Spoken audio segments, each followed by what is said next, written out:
and welcome to another thrilling class in the bunker. Before we get started, let me just say real quickly a couple of things. Last time I asked if you would hit like and share. And share you did. Oh my gosh. We had like 22 shares, and because of that we reached out to over 900 people. So thank you again for just kind of hitting like and share so that we get a chance to reach out. I started hearing from some people probably on your Facebook pages that had a chance to watch it because you were kind enough to share. So thanks so much in doing that. And then also we are recording this on a Mother's Day, so a shout out to all the wonderful women, married and unmarried, who in the process of their lives nurture and love and care for so many people in so many ways, regardless again of marital status. So thank you so much for who you are.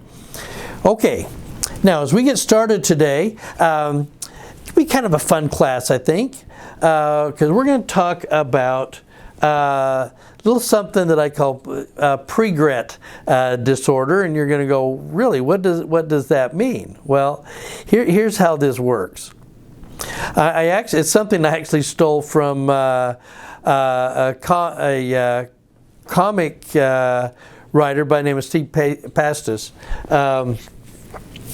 Pearls Before Swine. And here's what he says. Dear life, every time I do something bad, I regret it afterwards.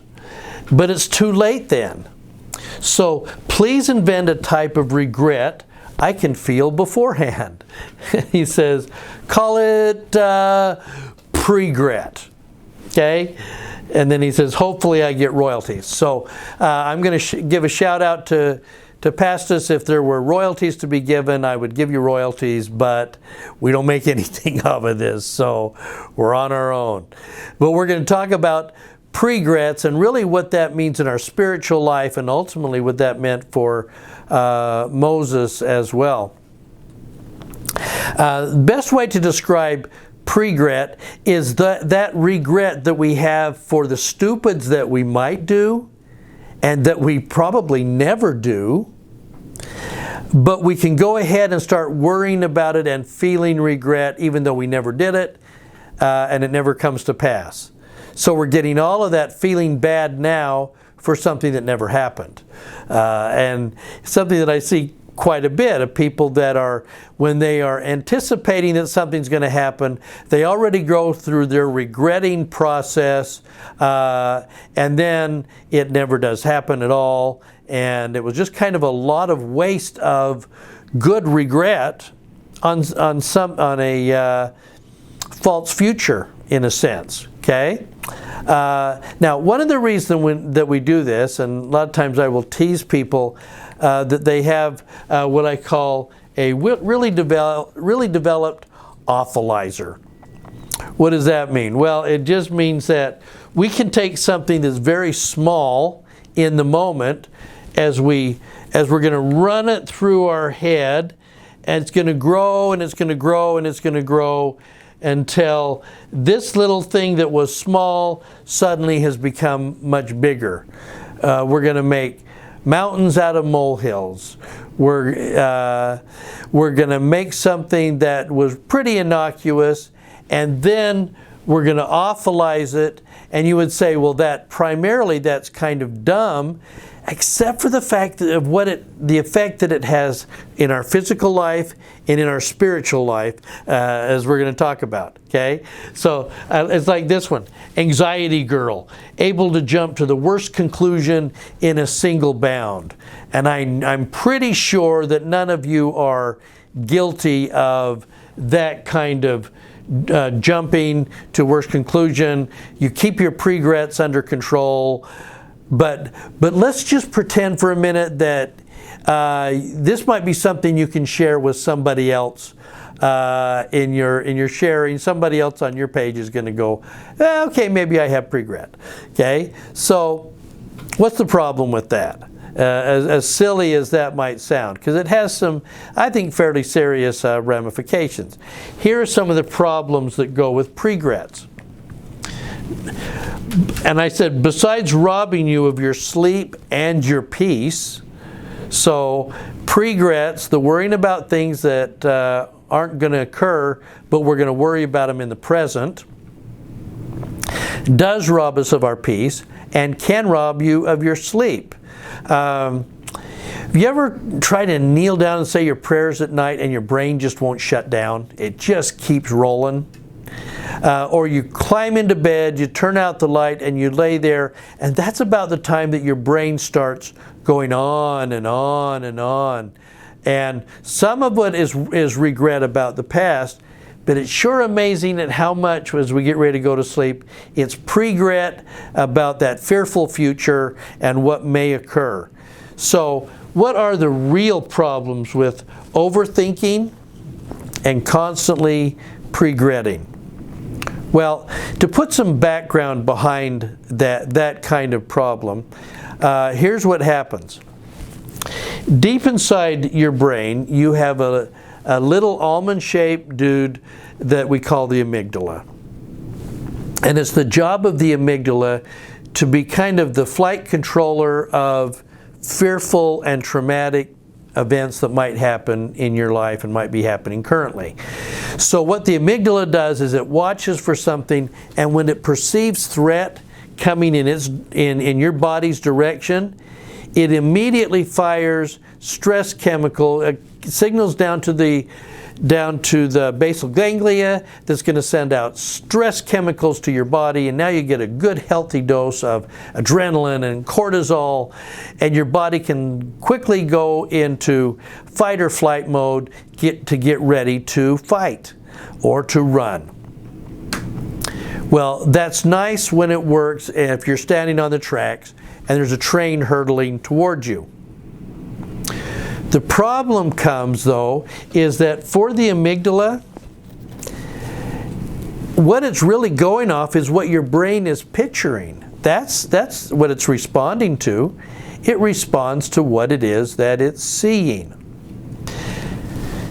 And the amygdala doesn't know whether what it's responding to is really there, what you've been seeing from your past, or what you're picturing in your fearful future. It doesn't know. In the same way that I might say to you, right now I don't want you to picture a green tiger with like red splotches on its ear. Don't even think about green tigers with red.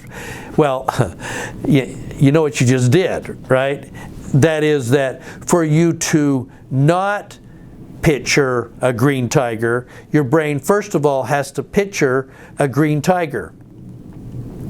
In the same way that somebody's standing on a golf course and they see where they're wanting to go there's a body of water in front of them, and they keep saying to themselves, don't hit the ball in the water. Don't hit the ball in the water. And what they're doing is picturing hitting the ball in the water. And then surprise, surprise, the body follows through and they hit the ball in the water. Well, that's partly due to the fact that the amygdala can't tell the difference between what is really happening and what you're imagining is happening. So it just responds the same way with adrenaline and cortisol and other stress chemicals to prepare your body for this imaginary threat that ain't gonna happen anyway. But you're gonna go ahead and live through it now as if it were happening to you. But it ain't.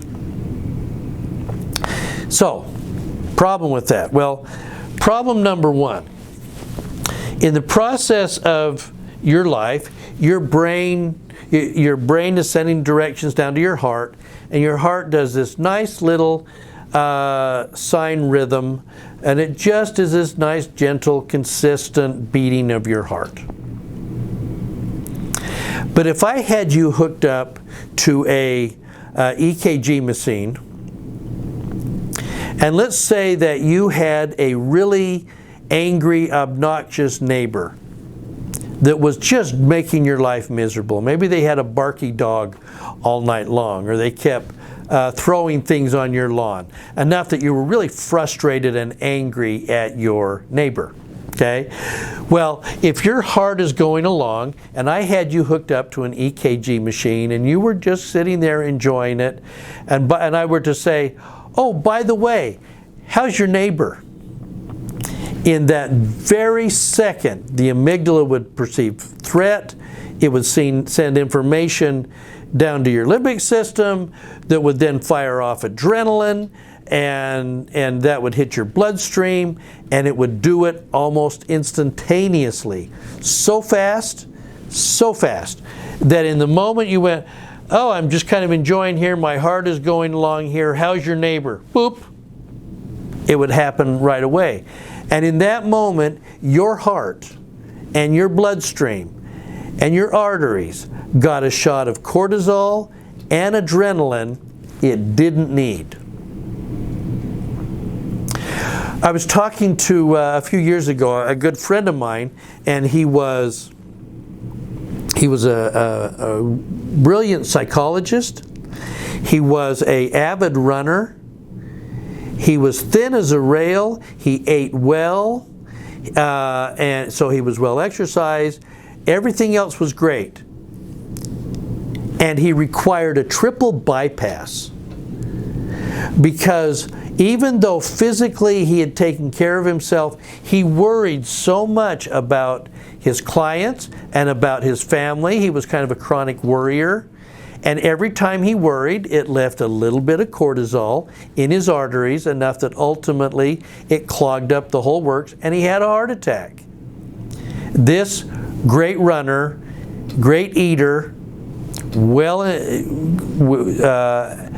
who is really, really in shape, but the thing that got him was boop, his boop, and I'm fine, but boop. How's your client? Boop.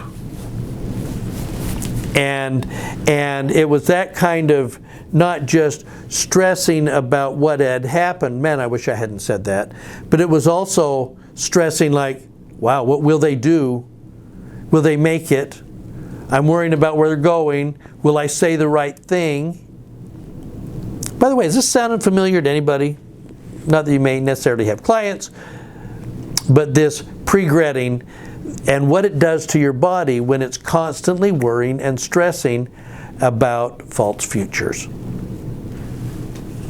So that's problem number one, is that it will have bad physical effects on your body, even if you've got everything else going. Okay? Let alone those of you who may be like me, needing to lose a few pounds, needing to eat a little better, and not only that, you're pregretting and making your heart have to work twice as hard just because you're worrying about the things in your life that won't happen. Now, so that's problem number one. It's our physical side. Problem number two, let's get a little closer to the effect it has on us spiritually. Generally, on a regular basis, what happens when we get light and knowledge? How do we learn new information, especially spiritual kinds of things? It actually happens a couple of ways. On one side, we receive a lot of great inspiration, and the Holy Ghost speaks primarily to our heart. And so I will tell you in your heart. And you get that knowledge that flows in there. And this knowledge comes, and then also I will tell you in your mind and in your heart. So at the same time, then you're also getting thoughts. You get pure thoughts flowing through. And some of us are a little stronger. Our spiritual gift is more on the inspiration, gut level, gut reaction to things. And for some people, it's more about receiving thoughts and answers on how to solve something. But that's why this gut level inspiration and thoughts, the analyzing part, kind of work back and forth as they process information, and we get kind of a double witness, if you will, about what we're supposed to do in our life. As a result of what we think and as a result of what we've heard in our heart, these will work together, and we get this emotional response to that. We may get this, we'll get response, we know what we're supposed to do, and we feel peace.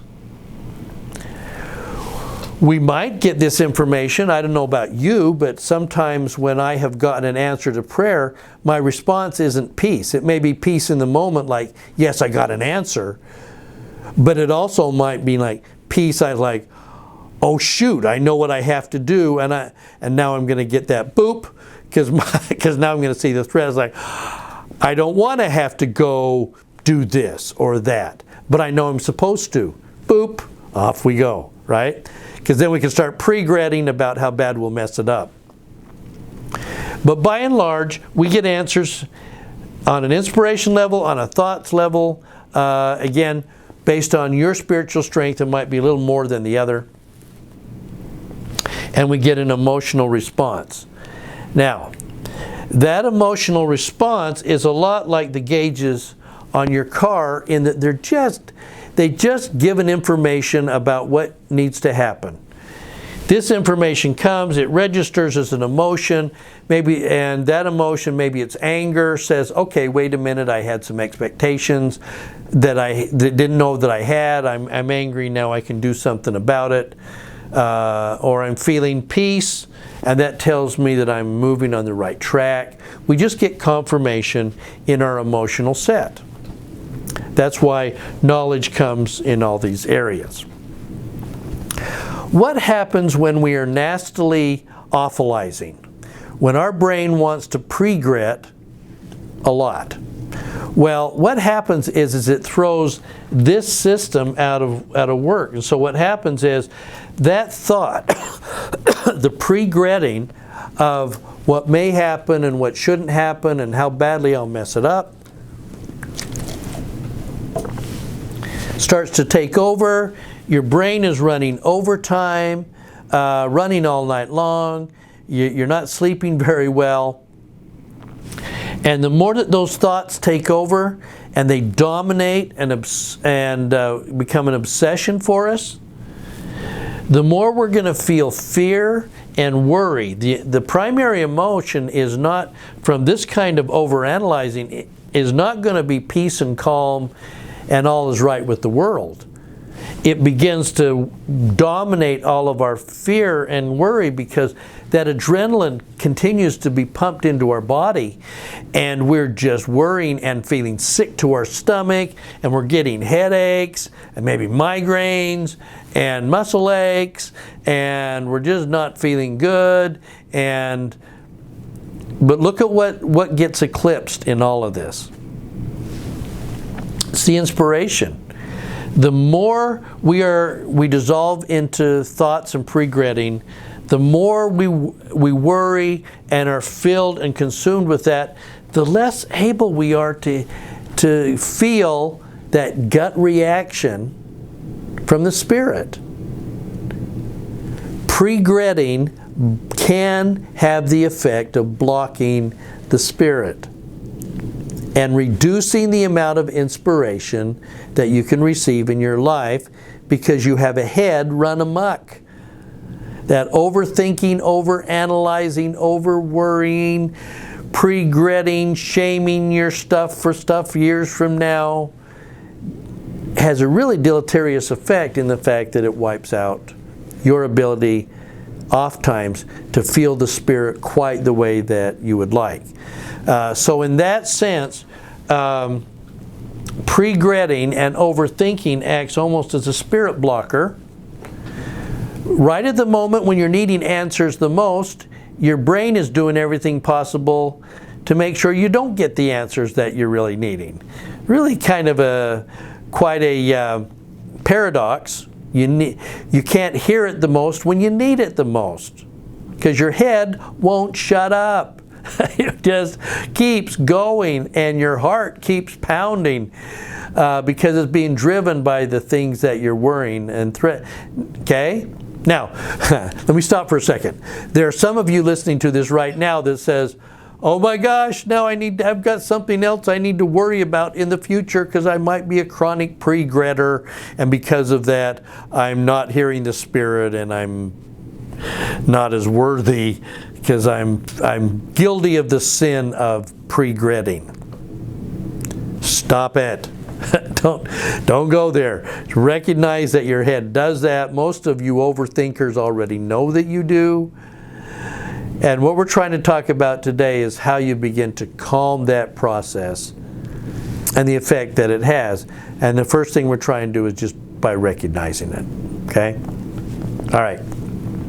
So, bulletproof spirit blockers. The things that we know for sure that can block the spirit is overthinking, overanalyzing.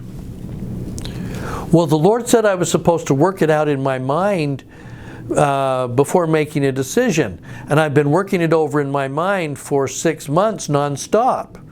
And gee, I just can't seem to get an answer. Gee, I wonder why. Because your head won't stop. Okay? And you're not listening to your heart. You're not listening to that gut reaction that could give you direction. And by the way, that direction may go counter to what your thinking and expectations thought it was. Part of what makes it hard. Okay? Now, so overthinking, ruminating. This is where we get really good at regretting. For instance, replay a painful conversation that you had yesterday or last week over and over and over. And then feel stupid every time you think about it. And the great part about that one is that you can then shame yourself on each little faux pas as you put it into your video replay machine, and it keeps playing it over and over and over and over and over. Okay? Now, think about when you start replaying conversations you haven't even had yet. You're worrying about a conversation you're going to have with a member of your family next week, or a boss next week, or you're going to finally walk over and talk to obnoxious neighbor and say your dog is barking at 3 o'clock in the morning. Is there something that we can do about that? Can we give him some doggy treats that'll make him go to sleep? But you start replaying how you're going to mess it up, and you haven't even done it yet.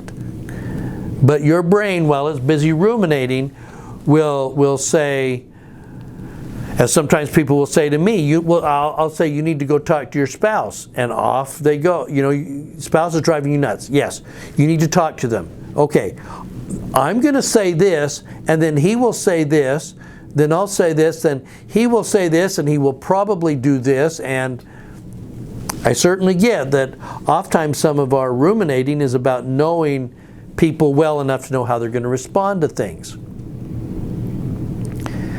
But we start off with the idea that if I have this conversation, it's going to go really, really bad. And not only am I going to feel bad in the future, we are regretting in the moment. We're already feeling horrible about what we're going to say and what's going to happen. Over and over and over. Okay? So on top of that then, is when we then start second guessing. Both in the past, man, I wish I'd have done this differently, and I don't think there's any of us that would look at our life and say, yeah, I shouldn't have done that one.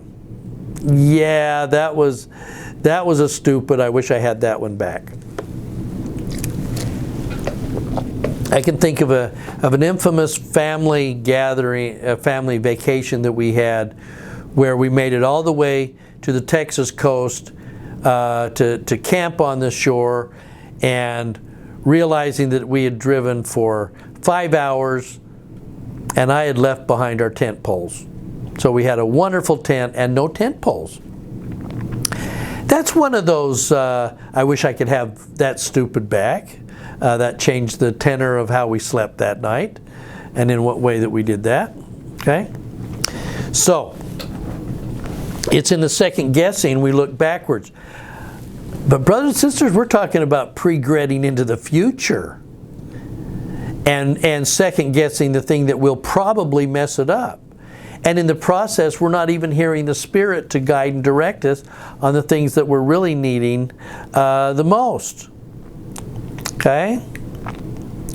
So that's when we start shaming and blaming and guilting and we get into that. Now, let me tell you another problem that I think happens with pregretting.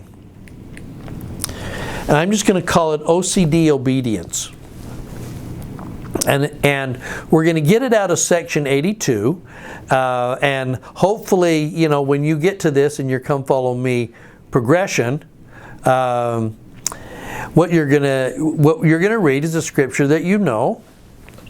And again, I say unto you, I give unto you a new commandment, that you may understand my will concerning you. Or in other words, I give unto you directions about how you may act before me, that it may turn to your salvation. And then we say, and this is the one that gets us, and the one that I think gets constantly misinterpreted.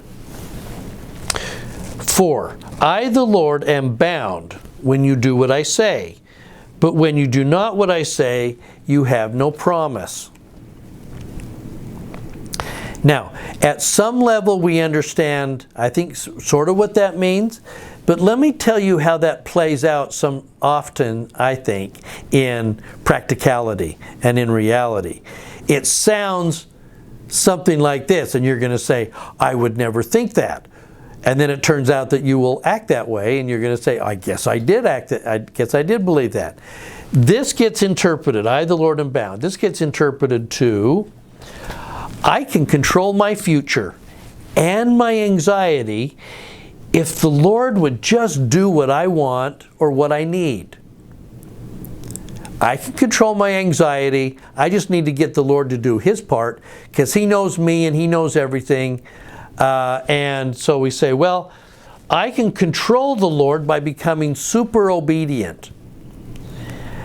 So what we do sometimes is we ramp up our what's sometimes called religious scrupulosity. That is, I'm going to train. I was going to the temple a little, now I'll go to the temple a lot. I was reading a little bit of scriptures, I'll read a lot. I'm in training. I sometimes listen to Tabernacle Choir. Now I'll listen to nothing but Tabernacle Choir. Why? Because I can control the Lord by becoming super obedient.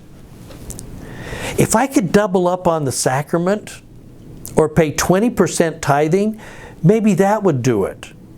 Why? Because if I do that, then when I'm super obedient, I have bound the Lord, and He has no choice.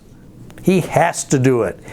He says, because He's going to say that we're going to bind Him. Now, think about, go back for this for a second. If you take a look at this, that's not what He's saying. He's saying, I will give unto you directions about how you may act. I'll give you a commandment, that it may turn to you for your salvation. He's not saying to you it will be given into your mind and heart to what to talk to your neighbor about, the barky dog. But He will soften your neighbor's heart if you go super obedient before you actually talk to him. It's not what He's saying. He's saying, I will turn your life and your actions to your salvation. Why? Because what's being bound is not the Lord's actions. What's being bound is our heart to His. We are being knit together. As you keep my commandments, you will understand me better. As you do what I have asked you to do, we will be bound eternally to one another. I'm already bound to you. You're my work and my glory. But as you learn love and you learn to love, you'll learn to be more bound to me. And the commandments will be easy. But what He's really asking us to do is love Him and love one another. That's what will bind our heart to His. Has nothing to do with solving the things that we want, no matter how well-intentioned it might be for somebody who's on death's door in our family, or needing a job, or a wayward child, or something like that. That's not what it is that He's saying. Okay, so Let's take another case where I think part of what drives sometimes our pregretting. And that's what what it can be an anger problem. And that's part of our understanding and knowledge of God Himself and our heavenly parents. They get to a moment when they're standing in front of Sinai. And the mountain, when God shows up, there's fireworks. There's some pyrotechnics going on. There's a cloud. There's lightnings. It's a pretty impressive show of power that these people needed after being in Egypt and seeing the wonders of Egypt, but pretty silent gods. They needed something extra. And special effects sometimes do a good job of reminding you of something here. But here's how they took this. The Lord said to Moses, "Look, I'm about to come to you in the utmost cloud, so that the people may hear as I speak to you." I want them to hear me speaking to you. The gods of Egypt never did that. And as you will, they will trust for all time. So if they can hear me and hear the things that I'm saying to you, about them, they will come to trust me. How did the children of Israel respond to that? Well, not well. And all the people were seeing the thunder and the flashes and the sound of the ram's horn and the mountain in smoke, all the special effects. And the people saw and they drew back and stood at a distance. Why? They said to Moses, "Speak you with us that we may hear, and let not speak with God with us, lest we die. If we hear God's voice, we will die." So you let Him speak to you, you speak to us. Somehow you can do it without dying, but if we listen to Him, we will die. And part of what comes out of this, and again, since so much of the Old Testament was written in Babylon during Lehi's time, we really don't know everything, the exact nature of this conversation. But what we do know is that for those poor Jews sitting in Babylon, as the Old Testament and the Torah is being compiled, they certainly have a belief. And it's reflected here that if we talk directly with God, we will die. In other words, our view of Jehovah is one of fear. We fear Him. And part of our pregret is worrying that we're going to do things in the future that will make God not displeased, will make God angry. Because we view our heavenly parents as people that would be quick to anger. Partly because we're going to read the Old Testament, and I'll show you in a second, and when we read the Book of Mormon, those pre-3rd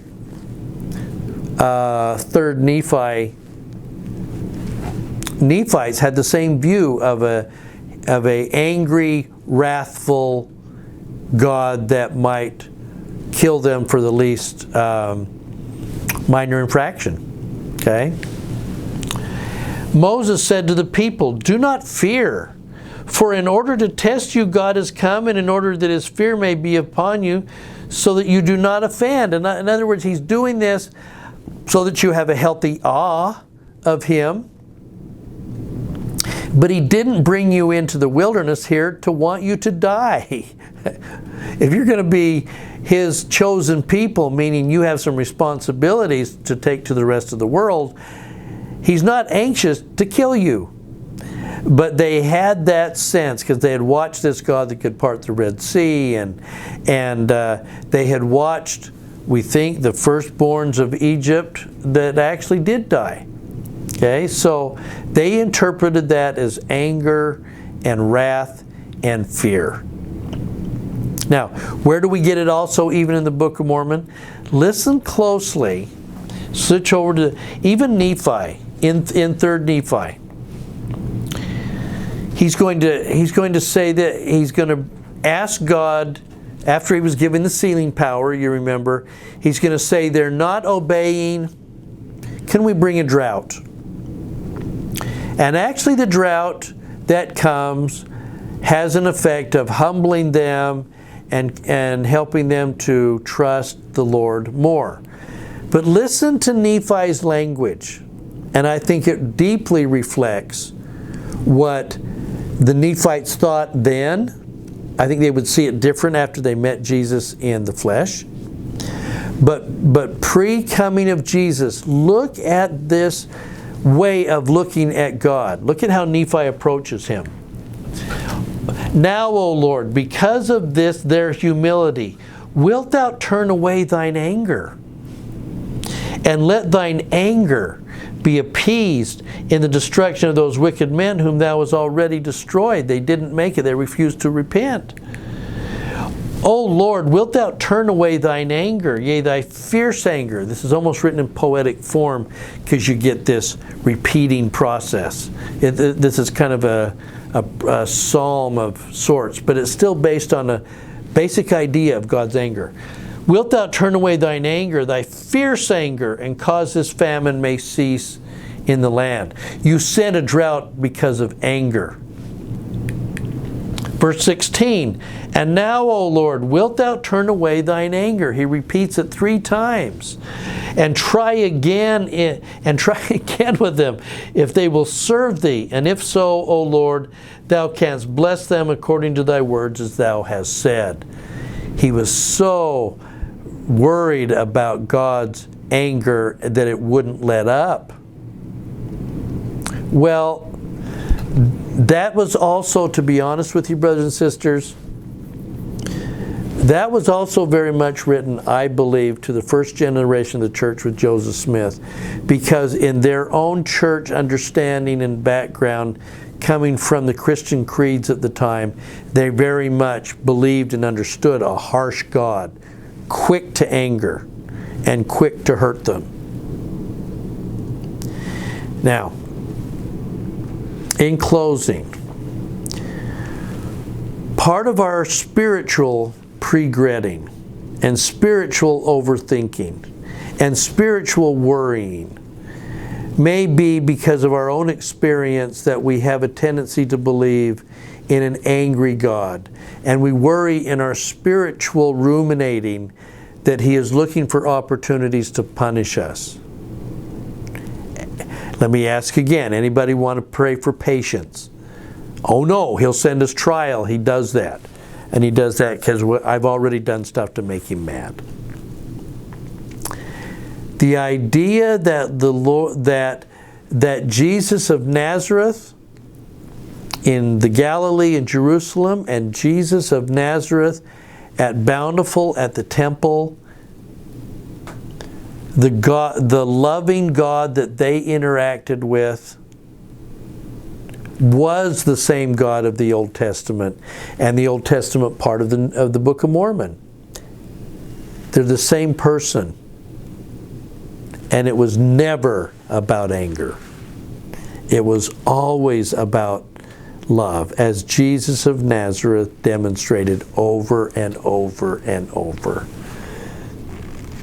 Now, I can't necessarily take care individually of your anxiety, pregretting, worry. If you need to get some help for that, do it. Just recognize what effect it has on you. But your spiritual pregretting,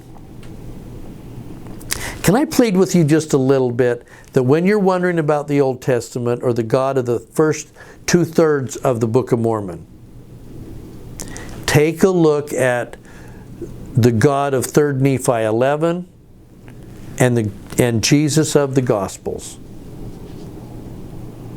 and allow your spiritual pregretting to begin to dissolve in His love as He shows you what He really intends. not what your head worries he might be thinking. The Lord intends you to have hearts full of peace, not terror. If we understand who He is and understand Him better, I think we allow that peace to enter our hearts. And I think our spiritual pregretting begins to dissolve. I bear you my testimony that He loves us more than we know, and is anxious to be part of our lives. And He's anxious for us not to fear Him, but to allow Him to love us. And I leave that with you in Jesus' name. Amen.